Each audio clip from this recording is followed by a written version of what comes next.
Ռուսաստանցի պրոպագանդիստը հերթական սպառնալիքն է հնչեցրել Հայաստանի ինքնիշխանության դեմ, եւ ես ուզում եմ հիշեցնել, թե մենք որքան ենք ամրապնդել մեր ինքնիշխանությունը վերջին տարիներին։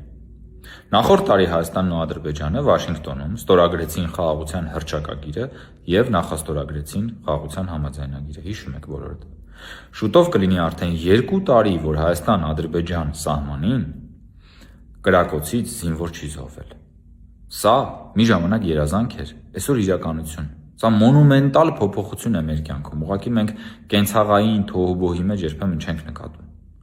Ադրբեջանի տարածքով Հայաստան է ներմուծվել հացահատիկ, դիզվառելիք, շուտով նոր խմբականակներ են գալու։ Սա եւս աննախադեպ էր ժամանակին։ Հիմա ոչ միայն աննախադեպ չէ, հիմա ունի նախադեպեր եւ դրանք շատանալու են։ Հայաստանը Միացյալ Նահանգների հետ աշխատում է Թրամփի ուղու գործարկման շուրջ։ Հիմա մեկ նայեք աշխարհին։